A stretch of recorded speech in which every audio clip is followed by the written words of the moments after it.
Olá, tudo bem? Eu sou Fátima Reis e hoje o meu bate-papo é sobre alta performance, como potencializar as habilidades. Os meus convidados de hoje, Eric Barcelos, Ivan Zanchi e Jefferson Beltrão.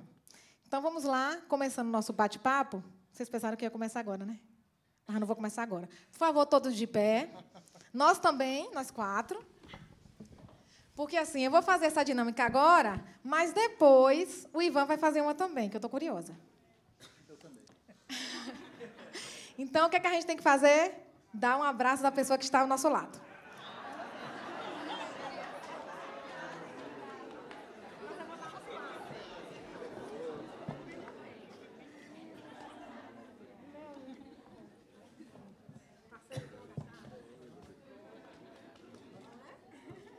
Curtas e longas. Se tornam longas, né, Ivan?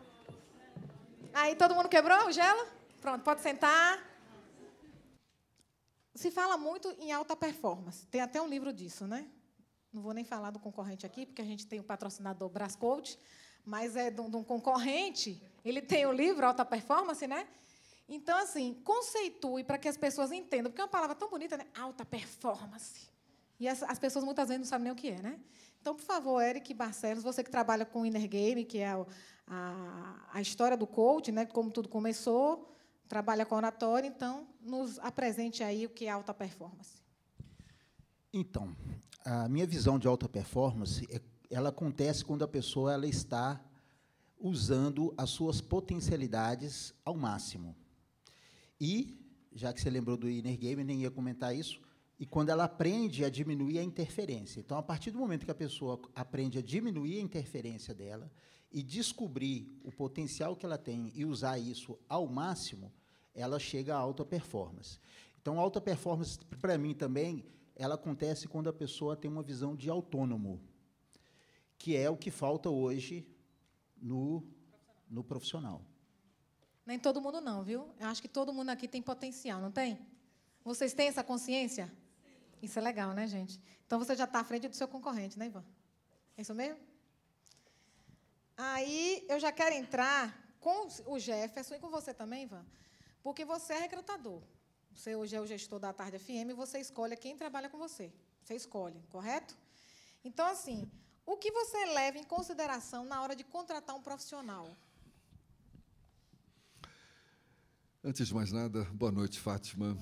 Muito obrigado pelo convite, Eric, Ivan. Boa noite, pessoal. Muito obrigado também pela presença de vocês. Fátima, eu ainda acho que o primeiro ponto é qualificação técnica. Eu vejo se o pretendente tem qualificação técnica para aquela determinada área. Formação acadêmica eu considero importante também.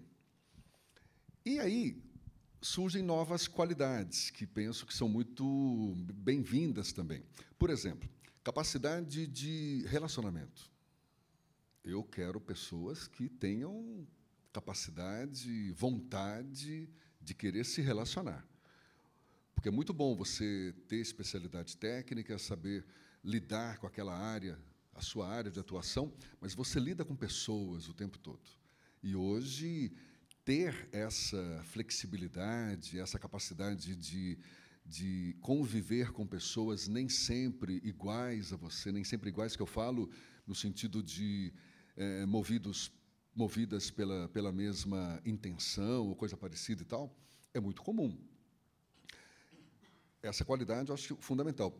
E criatividade também eu vejo como uma das qualidades muito bem-vindas hoje em dia, porque você lida com problemas, você lida com desafios, e muitas vezes é preciso quebrar certos paradigmas para a gente atingir determinados objetivos. Se você fica muito preso a conceitos já pré-definidos, aqueles que você conquistou desde a sua infância e tudo mais, talvez, e isso é natural, né, que a gente enfrente algumas dificuldades sem saber como resolver.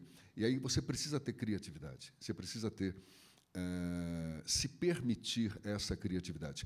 E outro ponto que eu acho interessante também na avaliação é quais foram as conquistas que você teve na sua experiência profissional.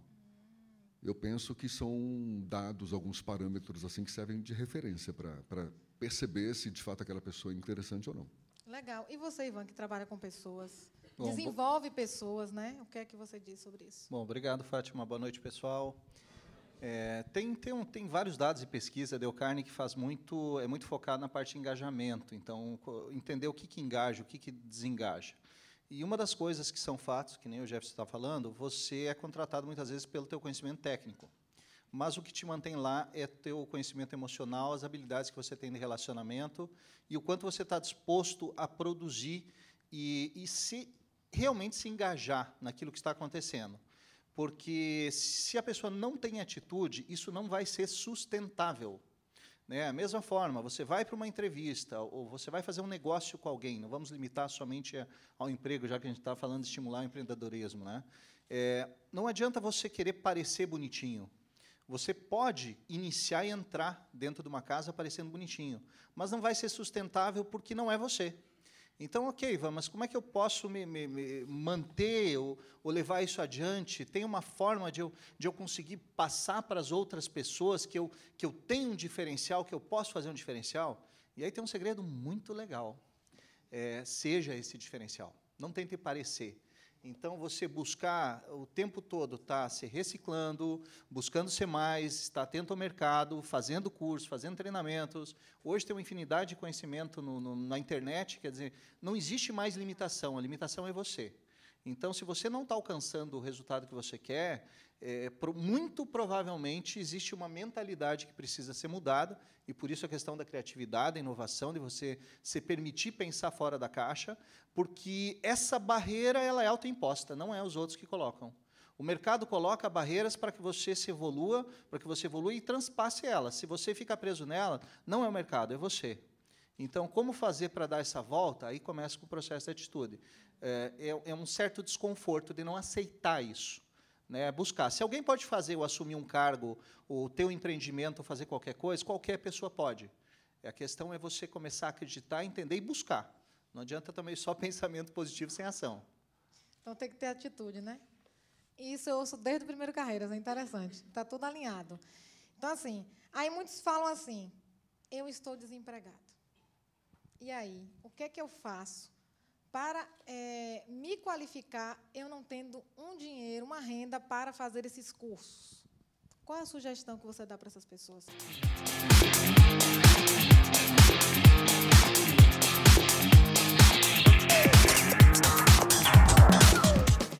Bom, hoje está o acesso de todos à informação pela internet. Antigamente, era uma prática para quem tinha pouco recurso, fazer cursos à distância, que chegava pelo correio. Hoje está mais fácil ainda, a pessoa faz pela internet, com o celular a pessoa consegue fazer. Então, na verdade, a pessoa tem que ter mais essa questão que já foi falada aqui, da atitude. Né? Em vários grupos de WhatsApp que eu participo, sempre chega informações de instituições que oferecem cursos gratuitos, que são altamente desejáveis na maioria dos profissionais, e a pessoa, às vezes, está em casa, ela tem tempo, está desempregada, mas ela não tem essa atitude, esse interesse de ir lá e buscar essa qualificação. E eu vejo que essa é a forma mais fácil que tem, né, da pessoa se qualificar através da internet, onde tem vários cursos gratuitos. Exato. Complementando, né, tem estudos que dizem que você não consegue fazer alguma coisa, só tem 3 motivos que te impedem de fazer algo: culpa, medo e vergonha. Né? A gente está falando assim, às vezes, eu quero fazer algo de diferente na minha vida. Primeiro, sinta-se desconfortável com o que você tem, né? Porque se essa limitação é sua e você tem que transpor, vá atrás. Infelizmente, a gente vive numa cultura de que parece errar é errado. Desculpa estar falando a redundância, mas poderia ser, existem outros povos, outras culturas, onde errar é a melhor coisa que você pode fazer, porque só erra quem faz. Se você está errando, você está fazendo, e aí uma hora você acerta. Se você está com medo de arriscar um negócio, de começar algo novo, de buscar algo, você está com medo de falar com alguém, porque você está com vergonha do que vão pensar, o primeiro ponto é você se olhar no espelho e pensar o que você quer para você. Porque você pode até entender que é o seu jeito de ser e tal, mas é muito próximo você ficar nessa situação confortável e aceitar as limitações da vida. Então, se você quer mudar a forma de pensar, a forma de buscar, vai ter que se mexer, não tem jeito. E aí eu brinco, às vezes, né, Fátima, que se você quer estar plenamente seguro, plenamente tranquilo, confortável, numa segurança, né, onde nada te abale, nada te funcione, vai ser funcionário público. Um dia você, um dia você chegará lá, né, você estará no seu túmulo. Né? Até lá, por favor, se você está vivo, se mexa. Né? Pelo menos alguém vai estar vendo que você está buscando algo. Eu acho que essa garra faz a diferença. Legal você falar isso, porque assim, muita gente pensa nisso aí no funcionalismo público. É por isso que eu respeito quem é funcionário público, eu tenho parentes funcionário público, mas, infelizmente, o que eu ouço é: eu não estou nem aí, eu quero a minha vitalícia, né? A estabilidade. Isso é lamentável, por quê? Quando você vai numa repartição pública e vê esse tipo de funcionário que não está nem aí para lhe atender, já cheguei na Receita, já fui bem atendida e já fui mal atendida. Então, a criatura, quando estava assim, 10 para 5, ela assim, se arrepiou, porque disse: ai, meu Deus, vai dar 10 para 5, essa criatura vai sentar e vai demorar, porque 5 horas eu quero sair. Entende? Então, assim, quem paga o salário do funcionário público somos nós. É uma coisa que a gente tem que ter consciência. Então, eu quero participar, eu quero fazer a diferença dentro do funcionalismo público. Fazer a diferença. Aí eu vou no saque e eu sou muito bem tratada. E eu não entendo ainda, o saque diz que é misto, eu realmente não entendo. Só sei que o atendimento é bom. Então, assim, tem melhorado. Então, a gente tem que pensar o que é que eu posso fazer de melhor, sendo funcionário público ou não. Porque essa história de que vai privatizar tudo não é verdade, gente. Tem coisas que não tem como realmente estar na mão do privado. Mas tem coisas que eu acho que sim. Porque é mais emprego, mais renda, mais imposto. Né? Porque quem é empresário sabe, a gente é sócio do governo.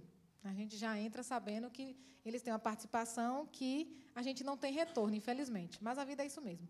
Não vamos lamentar, né? Se não quer, então não vá. Eu quero fazer, porque quando eu morrer eu já quero ter feito um bocado de coisa e nem sentir falta disso. Né? E aí, assim, muita gente...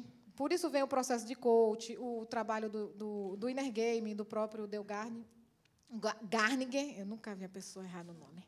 E eu vou, inclusive, fazer, né, o curso com ele, que fala: ah, mas você já tem talento, habilidade para isso. Não importa, querido, tem técnicas que eu não conheço e eu vou fazer.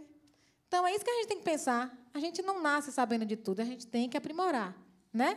Então, tanto que eu fiz 3 vezes o oratória, 2 só com o Eric, e fiz o Inner Game. Foi fantástico para mim. Já participei também do desenvolvimento de Jefferson, que também tem cursos de oratória. Então, assim, tem mercado para todo mundo, tem gosto para todo mundo, isso que é legal, né? Então, assim, uma coisa que a gente sabe, que muita gente deve estar se perguntando, que eu gostaria até que você pensasse até o final do programa, alguma dinâmica bacana para eles, que é o tal Selfie 1 e Selfie 2, que a gente tem e não sabe até conhecer o coaching, que é o que nos atrapalha. Eu gostaria que você explicasse para as pessoas que todas nós temos o bendito Selfie, o maldito Selfie 1, né? E o bendito Selfie 2. Então, assim, explique, por favor. Então, esse conceito do Selfie 1 e Selfie 2 foi desenvolvido por Tim Gallwey, que é considerado, chamado hoje, de o pai do coaching. Né? Ele é o precursor do coaching. E eu fiz minha primeira formação em coaching em 2008 e continuei fazendo outras formações, e em todas as escolas que eu fui conhecendo, que eu fiz em mais de uma para conhecer a metodologia de cada uma, em todas elas falavam do Tim Gallwey como o pai do coach, sempre davam uma pincelada no curso. Então, eu fui conhecer diretamente o pai da matéria, que é o Tim Gallwey, e fiz a formação com ele, e hoje sou facilitador da escola dele. E o que ele conta para a gente? Ele estava dando aula de tênis, então ele não escreveu nada sobre coaching, e ele é considerado o pai do coaching, mas ele nunca fez uma formação em coaching. Ele estava dando uma aula de tênis, e ele era tenista, jogava tênis desde os 5 anos de idade, ele era técnico do time de Harvard, de tênis, e ele conta que é muito comum você ver o jogador de tênis ele verbalizar alguma coisa, como, por exemplo, droga, meu backhand está ruim, ou hoje eu não estou bom, ou autocomandos que a pessoa vai se dando, tipo, firme, firme, corre, corre, e a pessoa vai verbalizando. Então, ele um dia virou começou a perguntar para os alunos, com quem que você está falando? E aí, a resposta de todos os alunos dele de tênis era, eu estou falando comigo mesmo. Então, ele induziu, né, teve a ideia, deduziu que, se existe o eu falando comigo mesmo, existem dois eus, né? O eu falando comigo mesmo. E aí ele foi estudar esses eus. Esse que fica verbalizando, que fica falando o tempo todo, dando comandos, dando ordens e criticando, se autocriticando, ele chamou de Self 1. Chama Self 1 porque foi o primeiro a ser estudado. Então, ele foi estudar esse personagem que está na nossa cabeça, que fica o tempo todo falando com a gente. E o Self 2 é aquele que tenta executar os comandos dados pelo Self 1. Então, daí surgiu esse conceito. E ele percebeu que, quando a pessoa consegue tirar o Self 1 de cena, ele tem uma performance alta. Todo jogador de tênis que está jogando bem, quando você se pergunta para ele o que ele está fazendo de diferente, ele fala, eu não estou pensando em nada, eu estou só jogando. Ou seja, o Self 1 dele não está na cabeça dele. Então, ele conseguiu silenciar o Self 1 e ele está vivendo um momento de flow que é permitido pelo Self 2, que sabe exatamente o que tem que fazer e não está sendo atrapalhado pelo Self 1. Então, aí virou o conceito de Self 1 e Self 2. Então, todos nós temos esse Self 1 que está o tempo todo na nossa cabeça, nos criticando, nos julgando, e, às vezes, dizendo como que a gente deveria fazer alguma coisa, ou como deveria ter feito. E o Self 2 é o nosso eu genuíno, né, natural, aquele que veio com o nosso nascimento, e que, por sabedoria inata, ele é capaz de ter uma performance boa quando não está sendo atrapalhado pelo Self 1. Eu já quero perguntar para os três, começando com o Jefferson, porque, assim, eles dão dica, né? Mas eu quero saber como foi com a vida de vocês. Como foi a sua percepção de se autoconhecer? Quando foi na sua vida que você parou? Eu tenho que me conhecer mais, porque tem certas coisas que eu não estou acertando muito bem, eu acho que é por falta de conhecimento de mim mesmo, como diz o outro. Então, qual foi esse momento da sua vida? Foi ainda lá na Eu não sei TV? se eu saberia definir um momento especificamente. Agora, você está tocando no ponto que é o ponto fundamental. O Ivan estava super feliz aqui falando, né, que a gente precisa pensar fora da caixinha, da gente ser o diferencial. Isso tudo passa pelo autoconhecimento. Eu gosto muito daquela metáfora de a gente, um barquinho no meio do oceano, né? Cada um de nós, um barquinho no meio do oceano. Pode reparar que, muitas vezes, ou a maioria das vezes, a gente está sempre remando, fugindo das tempestades, daquele mar revolto, para, quem sabe, um dia navegar no mar calmo. Maravilha. Só que, tão importante, isso é a vida, não é verdade? O mar, a vida, né, o mundo ao nosso redor, a gente, o barquinho ali. Só que, tão importante quanto o mar, eu penso que é o barquinho que nós construímos para nós mesmos. E aí eu falo dos nossos pensamentos, das nossas atitudes, das nossas crenças, e, obviamente, da nossa competência para navegar, para conduzir um barco. Isso faz a gente perceber que temos que nos conhecer para, a partir daí, expandir a nossa área de atuação.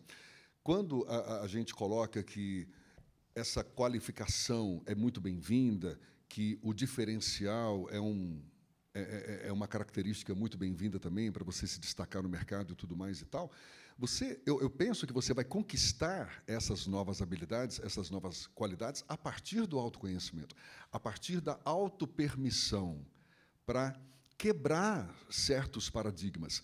Você vê, o coaching, a PNL, tem tantos conhecimentos hoje ao nosso redor, nos chamando a atenção para a gente se voltar um pouco para si próprio, para se conhecer e, a partir daí, perceber quais são nossas fragilidades, quais as nossas virtudes, onde que a gente pode melhorar. E é tão legal perceber nossas fragilidades, porque você se reconhece, você se percebe e, na melhor das hipóteses, vai descobrir como superar essas fragilidades. Aí eu vou cutucar mais no Jefferson. Você trabalhou 25 anos na TV Bahia, é isso? Não, jornalismo geral, não é isso? 25 anos de Globo FM. Ah, apenas, né? 25 E anos, né? de Rede Prata, Bahia foram né? 27 anos. Sério? 27 Tudo anos. isso, gente? Tudo isso. Então foi logo que eu cheguei na Bahia, foi? Foi, logo que você nasceu. Não eu é, tava... menina? Ele é tão gentil, né, gente? Na revista eu já estou dizendo lá que eu vou fazer. Então, o que é que acontece?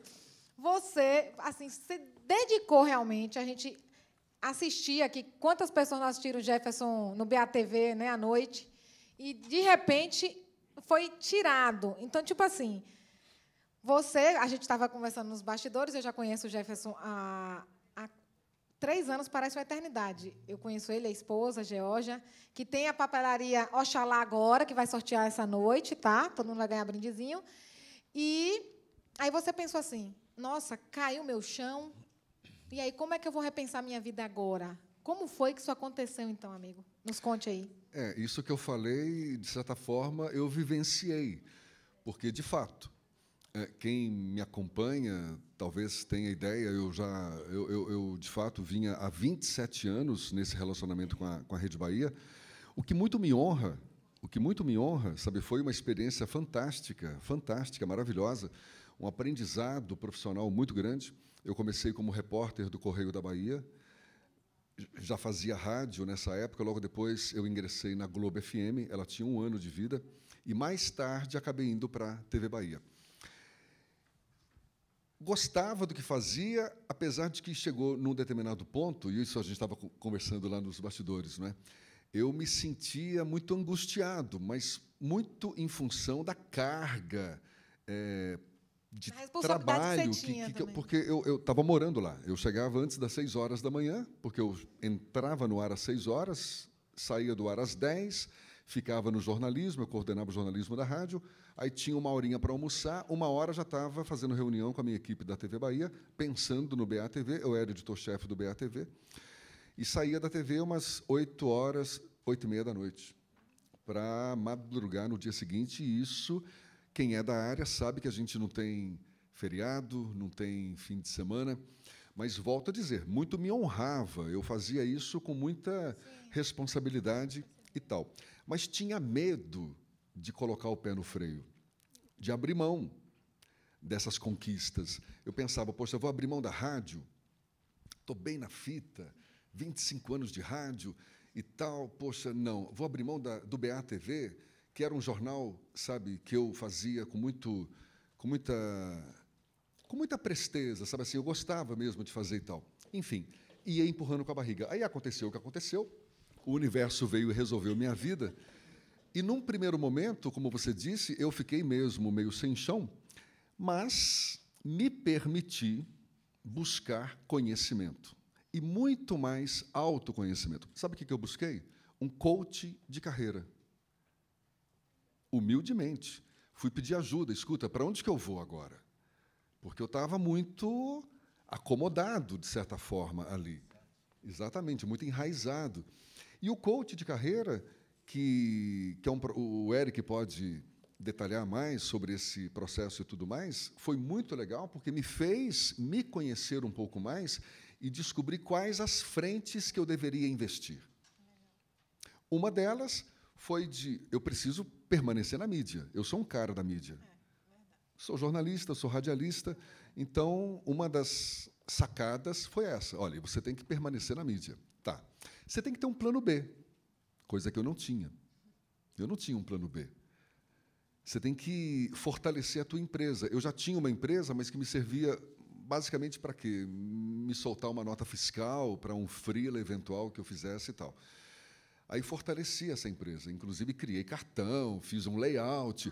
Hoje eu sou PJ, eu estou na Tarde FM.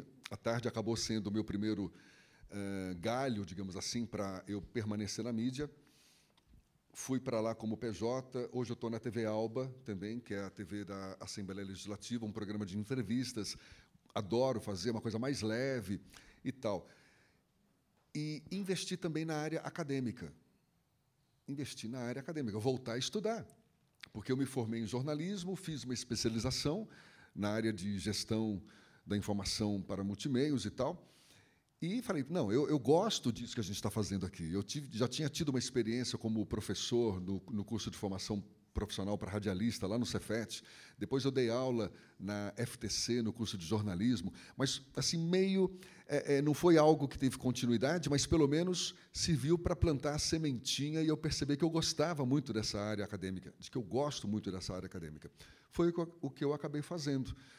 E acredite, porque eu me dispus a me conhecer um pouco mais, saber quais as competências, quais as habilidades, quais as virtudes mais evidentes, saber para colocar em prática e para desenvolvê-las cada vez mais, porque o desafio continua. O desafio certamente continua. E você, Ivan, que veio de outro estado, outro mercado e caiu de paraquedas em Salvador? Quase paraquedas. Bom, eu nasci no Rio Grande do Sul e morei muitos anos bem no interior, depois fui para Santa Maria, hoje, infelizmente, cidade conhecida pela tragédia da Kiss. E lá em Santa Maria é um polo de estudos, então tem várias universidades e eu fui para lá estudar. Comecei a fazer uma faculdade na Federal de Santa Maria e eu dividi apartamento, então eu organizava um apartamento, de certa forma, hoje eu vejo que já era uma forma de empreender. Basicamente, eu pagava as contas e limpava e cobrava um pouquinho mais de cada um, e aí eu conseguia morar. Eu precisava trabalhar e comecei a trabalhar, na época, numa gráfica, como produtor gráfico.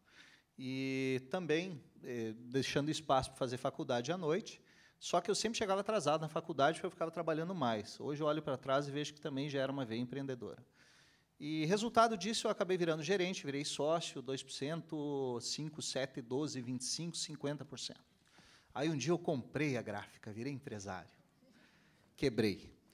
Porque eu não tinha gestão, eu não sabia o que fazer. Eu era uma pessoa boa de produção, eu centralizava, eu resolvia tudo, mas eu não tinha gestão. E um amigo meu me obrigou a fazer, na época, o Dale Carnegie Course. Ele falou, você precisa fazer. Eu falei, não, assim que der, eu faço.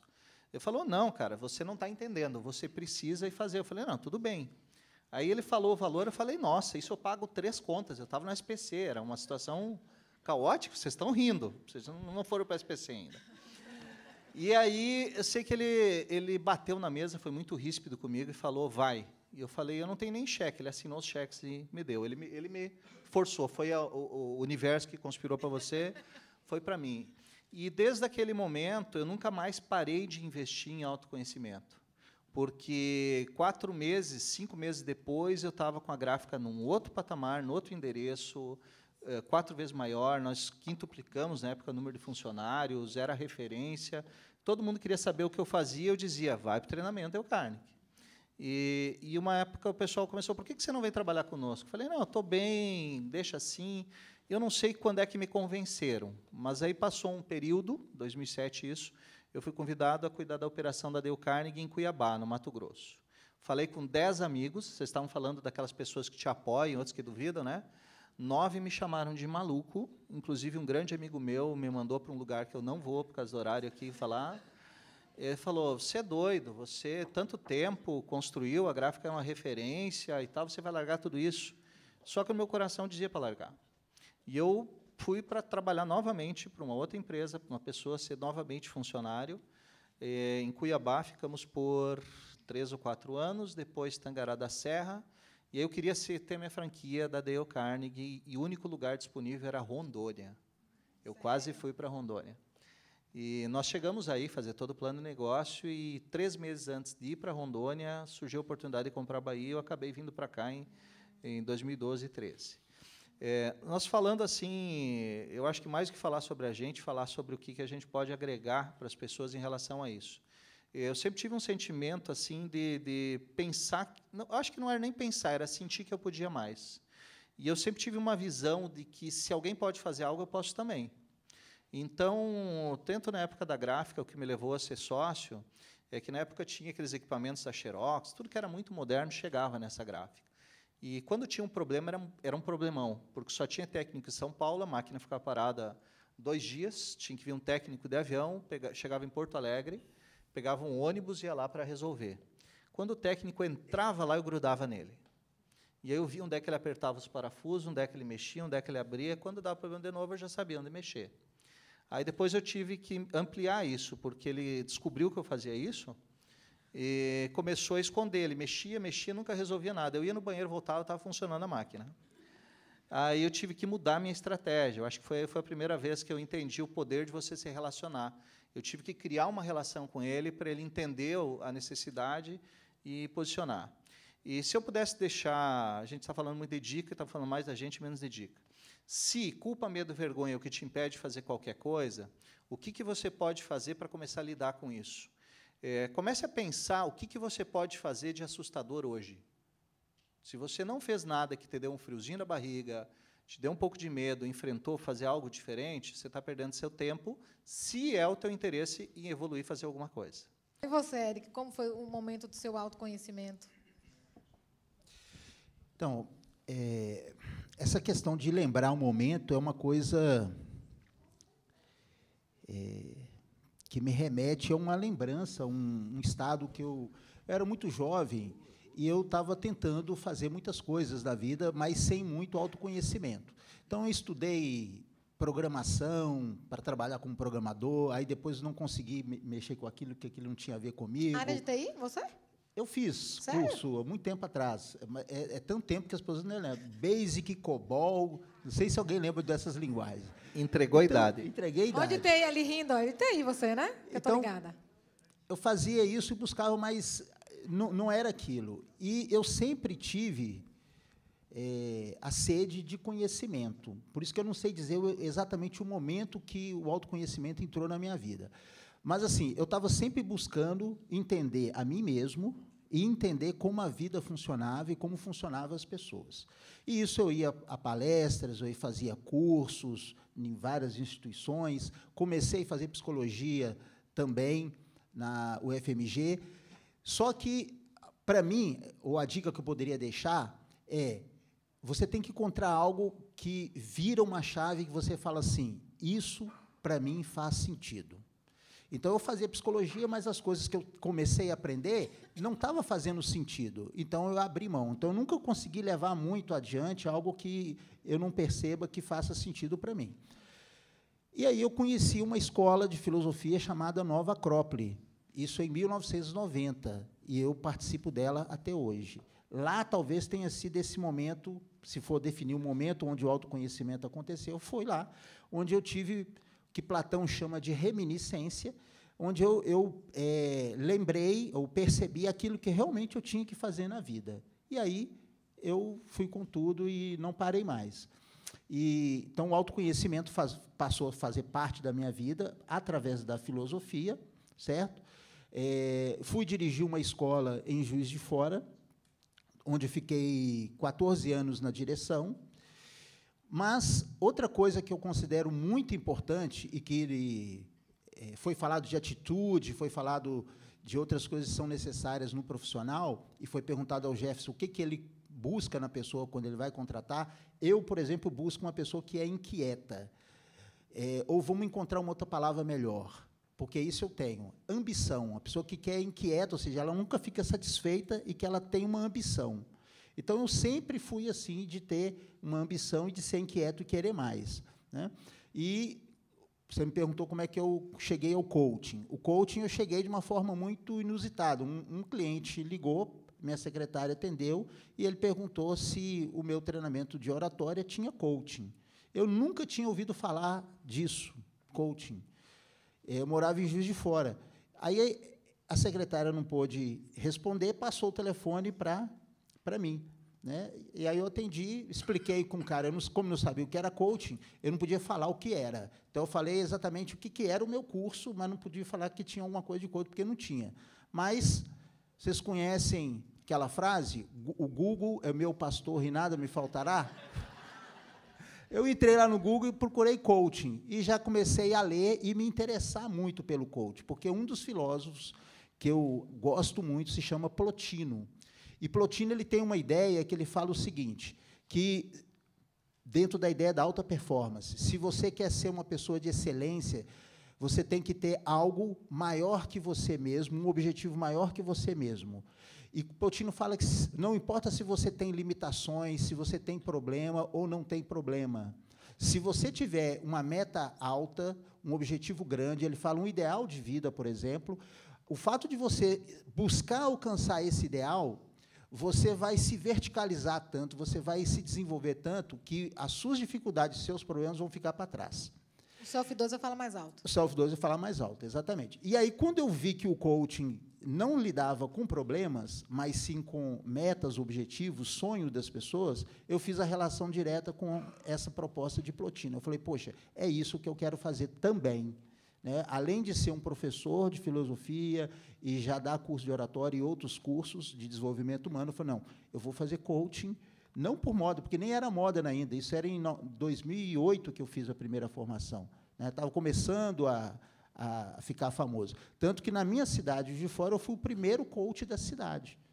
Me lembro que, quando eu comecei a falar, ninguém nem sabia o que era isso. Aqui, assim, em 2012, começou a falar. Mas São Paulo já existia há algum São Paulo. tempo. Eu fui fazer a formação em São Paulo. Fui fazer em São Paulo. Começa em São Paulo. Então, a inquietude, a ambição, o querer melhorar é algo que é necessário sempre. Uma vez eu saí de um treinamento, fui com os alunos para um lugar para tomar um caldo, né? Muito frio, em Juiz de Fora, você toma caldo quente lá. Aí ela falou assim, Éric, como é que você se desenvolveu tanto assim? Você era uma pessoa insatisfeita com você mesmo? Eu falei, sim, de certa forma, sim. Ou seja, essa inquietude de não achar que eu estou pronto, e até hoje eu sou assim. Né? Outro dia, estava numa reunião com a minha sócia que está aqui, e uma outra pessoa, ela chegou e falou, o Éric realmente é assim, ele gosta tanto de sala de aula, ele não gosta só de ensinar, ele está sempre fazendo curso. Recentemente, eu fiz aqui com o Ivan, o DCC, recomendo. Então, por mais que você seja profissional, já tenha competência, mantenha-se ambicioso, mantenha-se inquieto. Essa é a dica. A pergunta final, que não quer calar.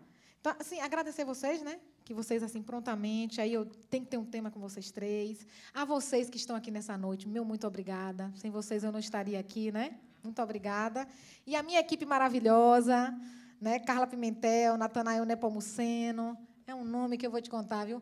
Bruno Costa, o R. Ribeiro, eu sempre confundo, Érica Pereira, Joísio Pereira, Isabela Gaspar, Carla Fernanda, que vai ter bebê agora, infelizmente não está aqui com a gente no final da temporada. Eu acho que eu falei Thaís, fofinha. Cadê o sobrenome de Thaís, gente? Silva, Thaís Silva. E hoje eu estou feliz porque o meu afilhado número 2, que é o caçula, eu tenho 2 afilhados, né? Que é o Lucas Fofinho, está aqui comigo. Silva, engenheiro mecânico, eu já falo logo, né? Porque médico é assim, começou a fazer o curso, sou médico. Advogado, sou advogado. Engenheiro é a mesma coisa, meu filho, tem que falar igual administradora. Sou administradora, comecei a fazer o curso, sou administradora. É isso mesmo, gente. Não pode ter vergonha, não é isso? Então, a gente vai falar, não pode ter vergonha do que a gente acredita, né, amigos? Então, eu quero que vocês deixem a dica, que vocês falaram muito essa noite sobre isso, para aqueles que têm medo, você falou muito sobre isso, as 3 coisas lá, que dica vocês deixam para os profissionais e empresários que têm medo de se desenvolver? Então, começa com o Éric e termina com o Jefferson. Se jogue.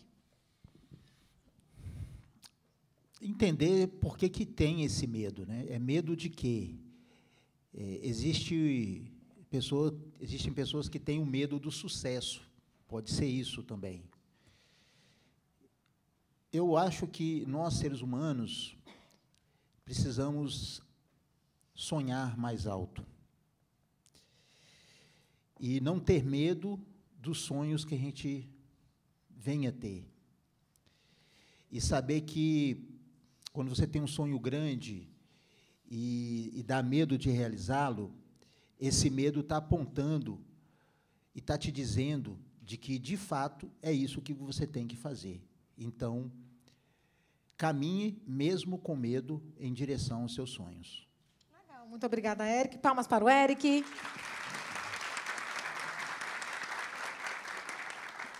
E façam upgrade coach.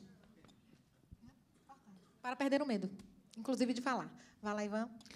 Oi, você falou o tema medo, né? A gente ficar falando em medo, daqui a pouco o medo aumenta.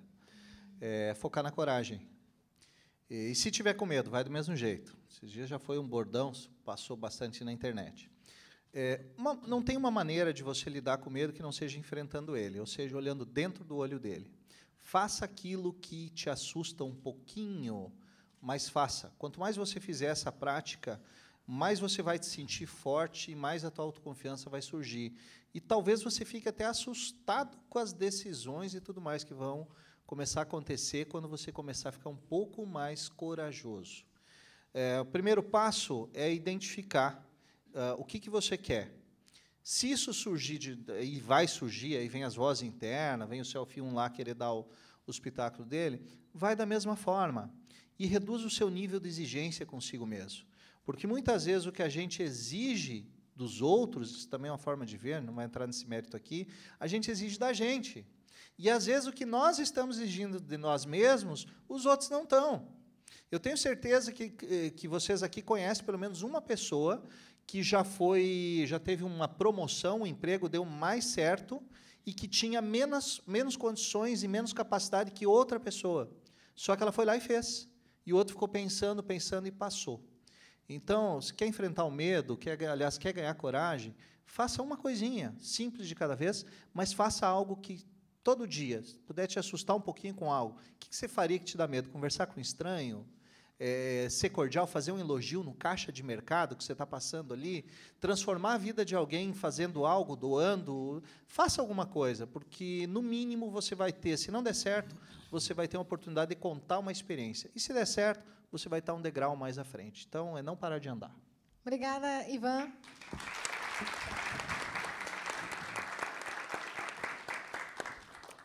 Para mim, Eric e Ivan já responderam. Mas eu só quero acrescentar uma coisinha. Primeiro, que é encarar com naturalidade o medo. Afinal de contas, todos nós temos medo, e o medo é muito bom que a gente tenha também, porque faz a gente manter o foco naquilo que está nos desafiando. E, obviamente, enfrentando, se permitindo, ou seja, arriscando mais. Arriscando, na melhor das hipóteses, de uma forma consequente. E aí eu prefiro encerrar essa minha dica com um poema que eu acho que expressa bastante isso que a gente está falando agora, que é um poema que muitos devem conhecer, do Damário da Cruz, chamado Todo Risco, que é um poema fantástico, que diz assim: a possibilidade de arriscar é que nos faz homens. Voo perfeito no espaço que criamos. Ninguém decide pelos passos que evitamos. Certeza de que não somos pássaros e que voamos. Tristeza de que não vamos por medo dos caminhos. Então, que não falte coragem para todos vocês. Muito obrigado. Obrigada, querido. E, para vocês que nos seguem, meu muito obrigada. E fica a dica. Faça a diferença e, se não está satisfeito, peça para sair. Porque, gente, o importante é ser feliz. Fiquem com Deus e até o nosso próximo programa. Obrigada.